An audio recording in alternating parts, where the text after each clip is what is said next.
Magandang umaga pong muli sa inyong lahat. Malugod na pagtanggap sa St. Joseph Parish, Gagalangin sa ika-6 ng umagang banal na misa na may luturhiya ngayong Martes, ikatlong linggo ng Pasko ng Pagkabuhay. Tumayo po ang lahat at tayo makiisa sa Eucharistikong pagdiriwang na pamumunuan ng ating Kura Paroko, Reverend Father Douglas D. Badong.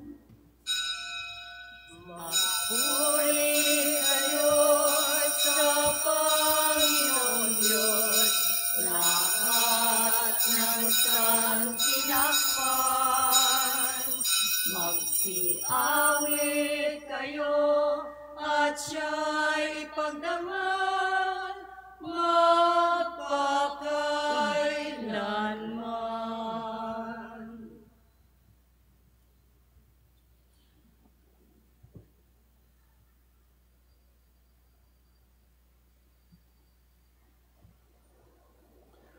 Sa ngalan ng Ama at ng Anak at ng Espiritu Santo. Amen.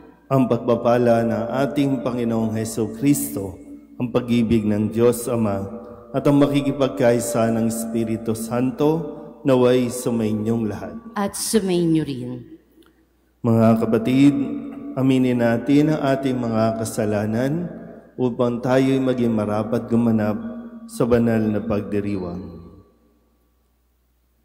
Inaamin ko sa mga pangyarihang Diyos at sa inyo mga kapatid, na lubha ako nagkasala sa isip, sa salita at sa gawa, at sa aking pagkukulang. Kaya isinasamo ko sa mahal na Birheng Maria, sa lahat ng mga anghel at mga banal, at sa inyo mga kapatid, na ako'y panalangin sa Panginoong ating Diyos. Kaawaan tayo ng makapangyarihang Diyos, patawarin tayo sa ating mga kasalanan at patnubayan tayo sa buhay na walang hanggan. Amen. Panginoon, kaawaan mo kami. Panginoon, kaawaan mo kami. Kristo, kaawaan mo kami. Kristo, kaawaan mo kami. Panginoon, kaawaan mo kami. Panginoon, kaawaan mo kami.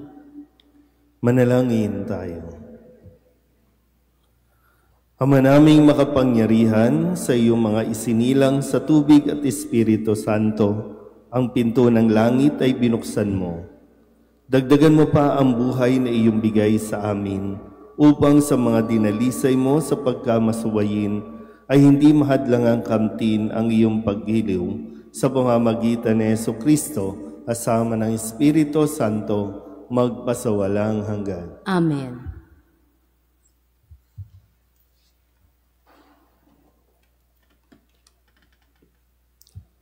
Pagbasa mula sa mga gawa ng mga apostol. Noong mga araw na iyon, sinabi ni Esteban sa mga tao, sa matatanda at sa mga eskriba, "Napakatigas ng ulo ninyo, di pa nababago ang inyong kalooban. Ayaw ninyong dinggin ang katotohanan.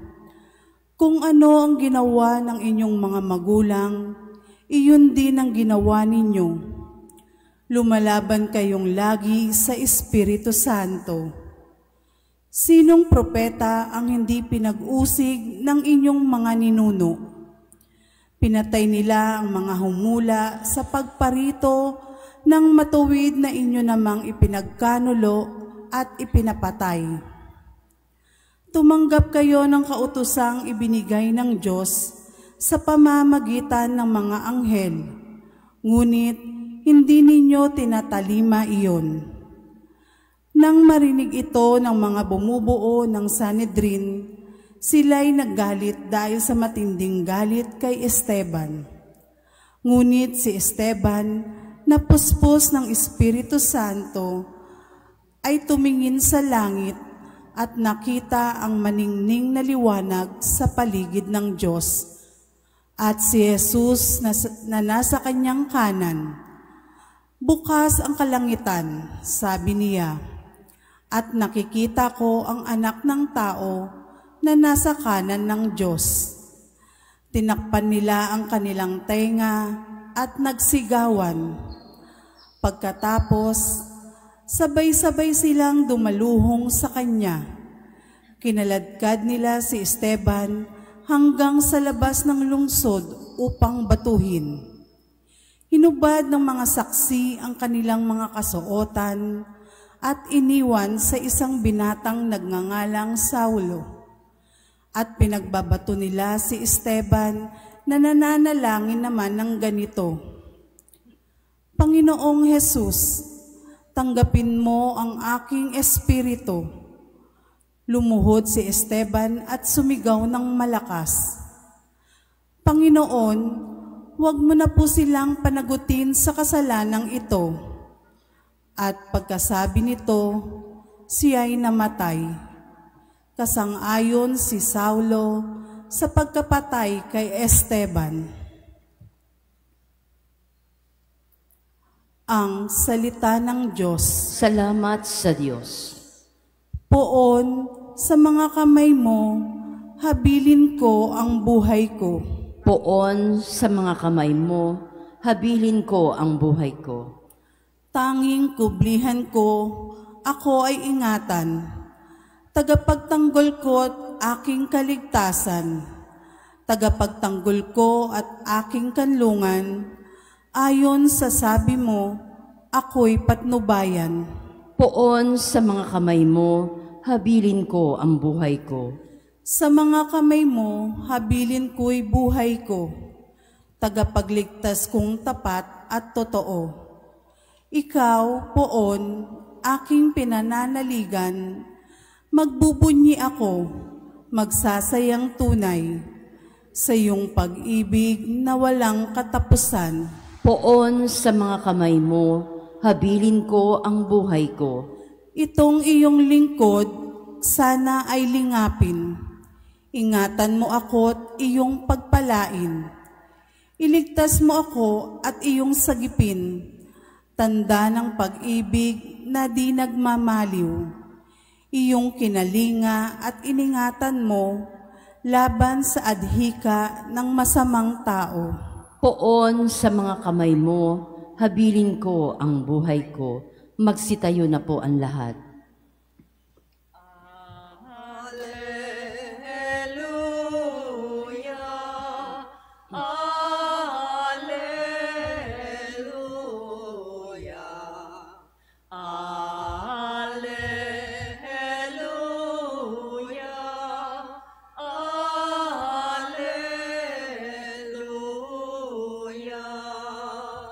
Nagbibigay kasiyahang pagkaing dulot ay buhay, si Jesus na poong mahal. Alleluia,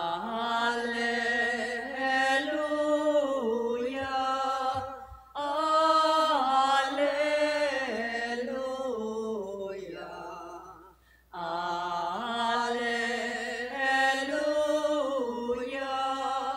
Alleluia,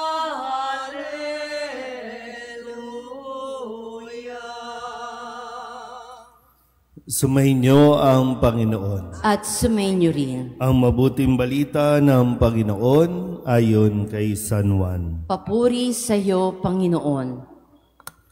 Noong panahong iyon, sinabi ng mga tao kay Jesus, ano pong kababalaghan ang maipakikita ninyo upang manalig kami sa inyo? Ano po ang gagawin ninyo? Tanong nila. Ang aming mga magulang ay kumain ng mana sa ilang. Ayon sa nasusulat, sila'y binigyan niya ng pagkaing mula sa langit. Dugtong pa nila. Sumagot si Jesus, dapat ninyong malamang, hindi si Moises ang nagbigay sa inyo ng pagkaing mula sa langit, kundi ang aking Ama. Siya ang nagbibigay sa inyo ng tunay na pagkaing mula sa langit, sapagkat ang pagkaing bigay ng Diyos ay yaong bumaba mula sa langit at nagbibigay buhay sa sanlibutan.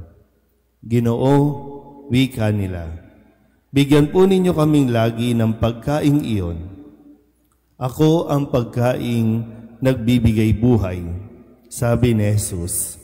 Ang lumalapit sa akin ay hindi na magugutom at ang nananalig sa akin ay hindi na mauuhaw kailanman. Ang mabuting balita ng Panginoon. Pinupuri ka namin, Panginoong Hesukristo. Isang magandang umaga po sa inyong lahat. Ngayon po ay Martes, sa ikatlong linggo ng Pasko ng Pagkabuhay. At sa pagpapatuloy po ng ating Ebanghelyo mula kay San Juan, kahapon ito po ay nagpapatuloy mula nung si Jesus ay magpakain ng higit 5,000 katao at tinahanap-hanap na siya ng mga tao matapos na sila nga ay makakain at mabusog. At kahapon, ang tanong ni Jesus, bakit niyo ako hinahanap?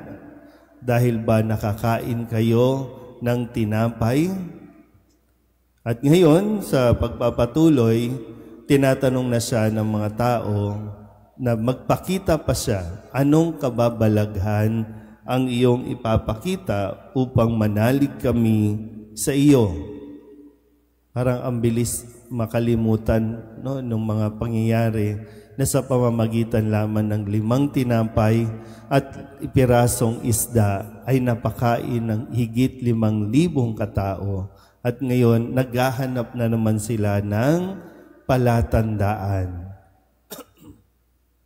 At dito na rin po sinimulan ni Jesus ang pagpapaliwanag tungkol sa tinapay ng buhay.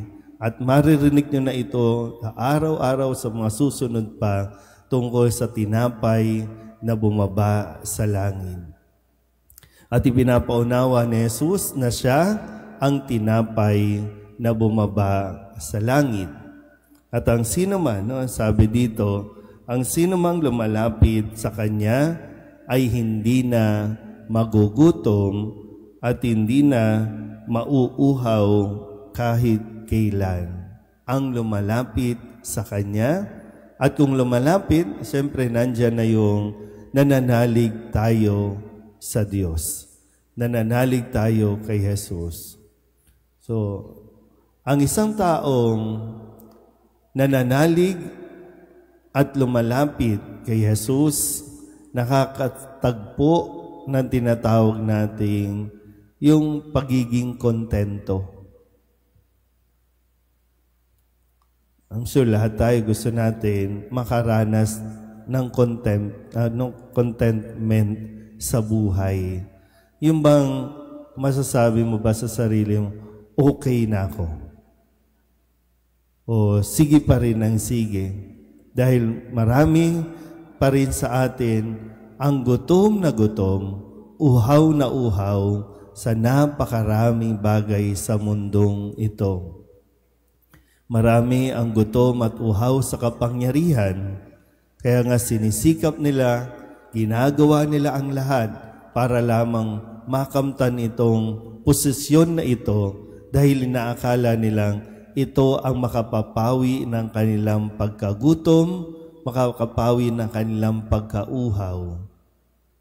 At sa atin din, sa material na bagay, hinahanap natin ito, kaya nga accumulate tayo ng mga bagay sa mundong ito. Hindi tayo makontento sa kung ano ang mayroon na tayo. At ang lagi nating nakikita ay kung ano yung wala pa sa atin. Pero kung tutusin, mayroon ka na, pero hindi mo pa rin nakikita. Dahil ang pinakakulang sa atin ay si Jesus. Mismong galing kay Jesus na ang sino mang lumapit sa Kanya, kahit kailan, hindi na magugutom, hindi na mauuhaw. Sana magkaroon tayo ng ganitong pananalig kay Jesus. At hilingin natin sa Diyos. Katulad ni San Esteban sa ating unang pagbasa na hanggang kamatayan, hindi siya bumitaw kay Jesus at inasam niya at kaligayahan niya na makita si Jesus na nakaupo sa kanan ng Diyos. Amen.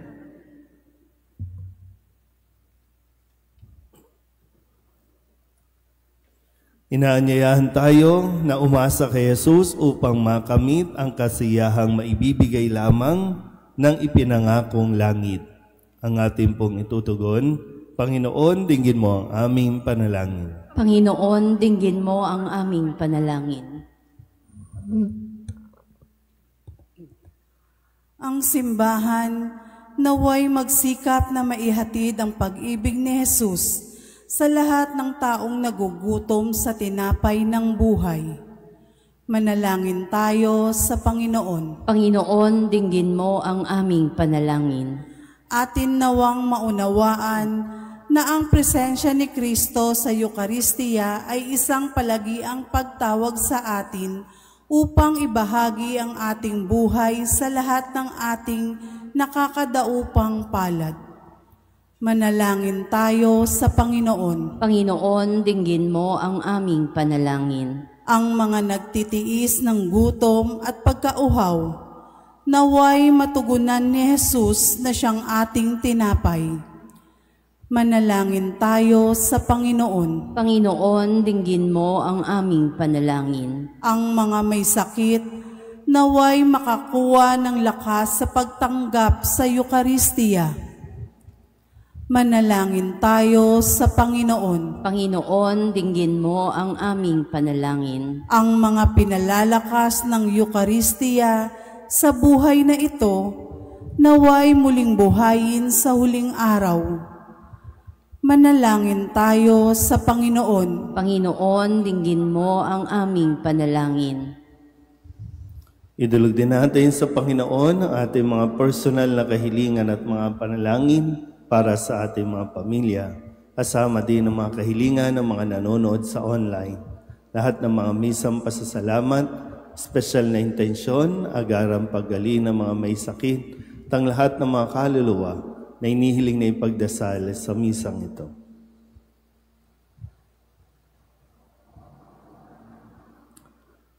Ang lahat ng ito inihiling namin sa ngalan ni Kristong aming Panginoon. Amen.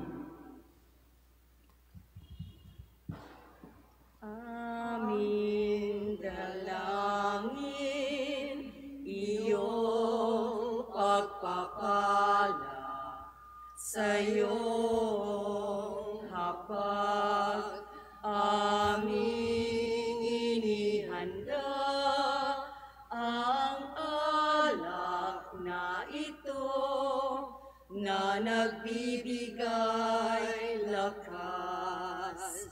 Aming iaalay sa iyong mga kamay.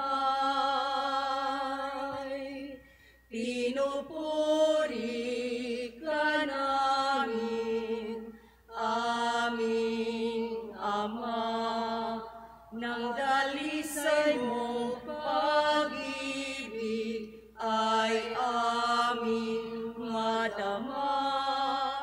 Pinupuri ka namin, aming Ama, naway pagpalain sa biyayang dala. Manalangin kayo mga kapatid upang paghahain natin ang kalugdan ng Diyos amang makapangyarihan. Tanggapin nawa ng Panginoon itong paghahain sa iyong mga kamay, sa kapurihan niya at karangalan, sa ating kapakinabangan at sa buong sambayanan niyang banal. Ama naming lumikha, tanggapin mo ang mga alay ng iyong sambayanang natutuwa, ang pagkabuhay ng iyong anak na niloob mo ang aming ikatuwa ngayon, ay papagbungahin mo ng galak na mananatili sa amin habang panahon, sa pamamagitan niya kasama ng Espiritu Santo, magpasawalang hanggan. Amen. Sumainyo ang Panginoon. At sumainyo rin. Itaas sa Diyos ang inyong puso at diwa. Itinaas na namin sa Panginoon. Pasalamatan natin ang Panginoong ating Diyos. Marapat na siya ay pasalamatan. Ama naming makapangyarihan, tunay ngang marapat na ikaw ay aming pasalamatan. Ngayong ipinagdiriwang ang paghahain ng Mesiyas, ang maahamong tupa na tumubos sa aming lahat. Naghahaing walang humpay ang anak mong minamahal upang magkasalo-salo ang tanan sa piging ng iyong buhay. Hindi na mamamatay ang inihain sa krus, ang sa krus ipinakoy, buhay lagi bilang handog. Kaya kaysa ng mga anghel ang sisiawit ng papuri sa iyo, nang walang humpay sa kalangitan, kami nagbubunyi sa iyong kadakilaan. Santo, Santo, Santo Panginoon Diyos ng mga hukbo, napupuno ang langit at lupa ng kadakilaan mo, o sana sa kaitaasan. Pinagpala ang naparirito sa ngalan ng Panginoon, o sana sa kaitaasan. Ama naming banal, ikaw ang bukal ng tanang kabanalan. Kaya't sa pamamagitan ng iyong Espiritu, gawin mong banal ang kaloob na ito upang para sa aming maging katawan at dugo ng aming Panginoong Heso Kristo. Bago niya pinagtiis ang kusang loob na maging handog, inawakan niya ang tinapay, pinasalamatan kaniya, pinaghati-hati niya iyon, iniabot sa kanyang mga alagad at sinabi, "Tanggapin ninyong lahat ito at kanin, ito ang aking katawan na ihahandog para sa inyo."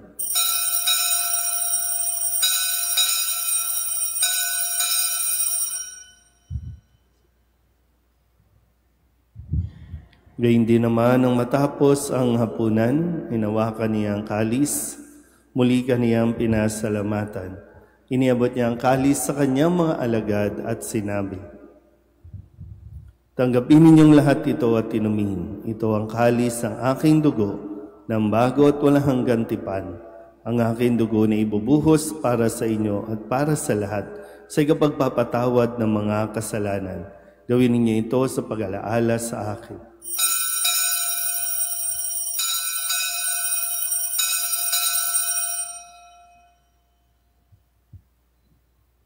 Ipagbunyi natin ang misteryo ng pananampalataya. Si Kristo'y namatay, si Kristo'y nabuhay, si Kristo'y babalik sa wakas ng panahon. Ama, ginagawa namin ngayon ang pag-alaala sa pagkamatay at muling pagkabuhay ng iyong anak. Kaya tiniaalay namin sa iyo ang tinapay na nagbibigay buhay at ang kalis na nagkakaloob ng kaligtasan. Kami nagpapasalamat dahil kami iyong minarapat na tumayo sa harap mo para maglingkod sa iyo. Isinasamo namin kami magsasalo-salo sa katawan at dugo ni Kristo ay mabuklod sa pagkakaisa sa pamamagitan ng Espiritu Santo. Ama, lingapin mo ang iyong simbahang laganap sa buong daigdig. Puspusin mo kami sa pag-ibig kaysa ni Jose na aming obispo at ng tanang kaparian. Alalahanin mo si Francisco na tinawag mo mula sa daigdig na ito. Nung siya'y binyagan, siya'y nakaisa ni Kristo sa pagkamatay. Ngayong siya'y pumanaw, naway makaisa siya ni Kristo sa pagkabuhay. Alalahanin mo rin ang mga kapatid naming nahimlay na may pag-asang sila'y muling mabubuhay, gayon din ang lahat ng mga pumanaw. Kawaan mo sila at patuloyin sa iyong kaliwanagan. Kawaan mo at pagindapating kaming lahat na makasalo sa iyong buhay na walang wakas. Kaysa ng mahal na Birheng Maria na ina ng Diyos, ng kabiyak ng puso niyang si San Jose, kaysa ng mga apostol at ng lahat ng mga banal na namuhay dito sa daigdig ng kalugod-lugod sa iyo, may pagdiwang nawa namin ang papupuri sa ikararangal mo sa pamamagitan ng iyong anak na aming Panginoong Heso Kristo. Sa pamamagitan ni Kristo, kasama niya at sa Kanya, ang lahat ng parangal at papuri ay sa iyo, Diyos Amang makapangyarihan, kasama ng Espiritu Santo, magpasawalang hanggan. Amen.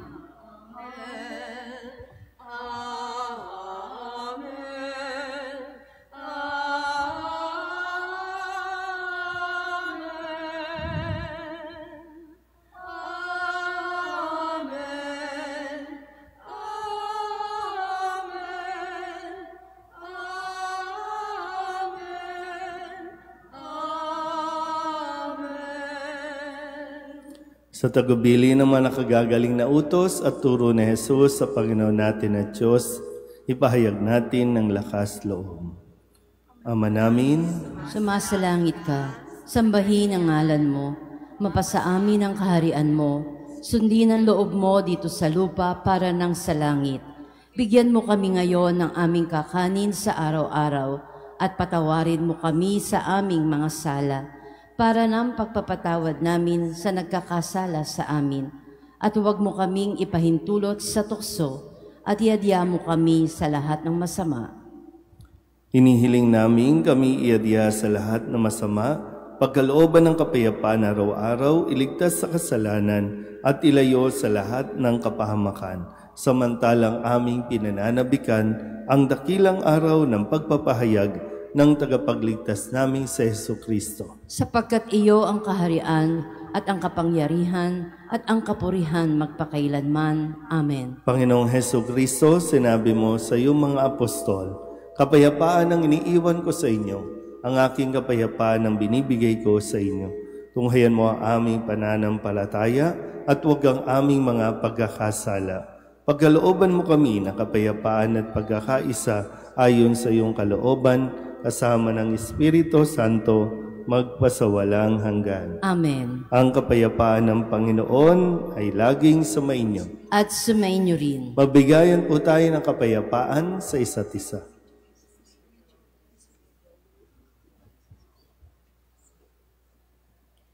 Kordero ng Diyos na nag-aalis ng mga kasalanan ng sanlibutan, maawa ka sa amin. Kordero ng Diyos na nag-aalis ng mga kasalanan ng sanlibutan, maawa ka sa amin. Kordero ng Diyos na nag-aalis ng mga kasalanan ng sanlibutan, ipagkaloob mo sa amin ang kapayapaan. Ito ang Kordero ng Diyos.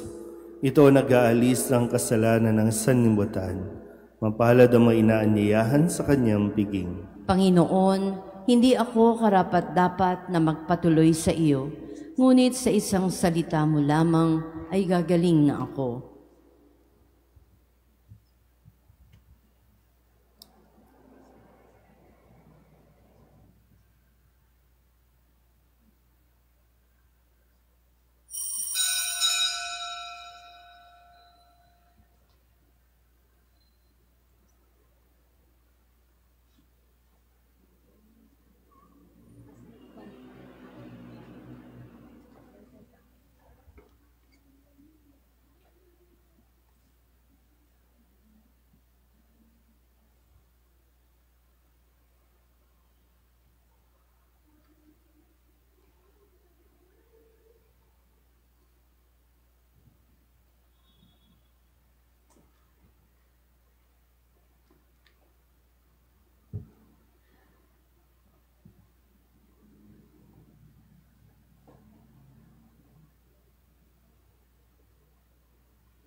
Alleluia, alleluia,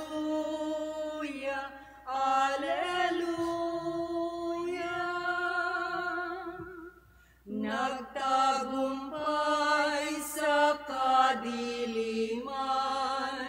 Panginoong muling nabuhay. Tayo ngayon mag-aawitan.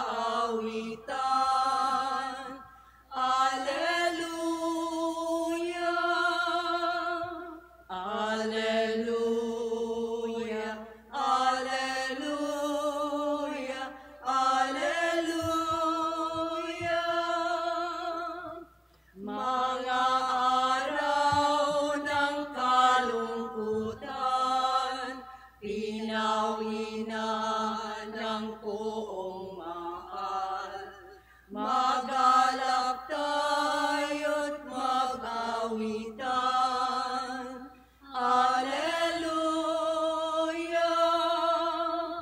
alleluia, alleluia, alleluia. Luluhod po ang lahat para sa panalangin, para sa paghalal ng bagong Santo Papa. Ama naming makapangyarihan, ikaw ang nangangasiwa kailanman sa pinamamahalaan mong sambayanan. Para mo ng awang bigyan ng iyong simbahan ng tagapangasiwang kalulugdan mo sa kabanalan at magmamalasakit sa aming ikauunlad araw-araw sa pamamagitan ni Jesucristo kasama ng Espiritu Santo magpasawalang hanggan. Amen. Magsitayo na po ang lahat.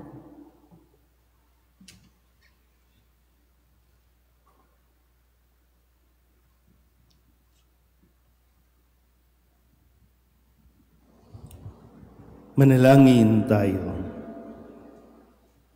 Ama naming mapagmahal, tunghayan mo at lingapin ang iyong sambayanan na minarapat mong makinabang sa piging na pangmagpakailanman.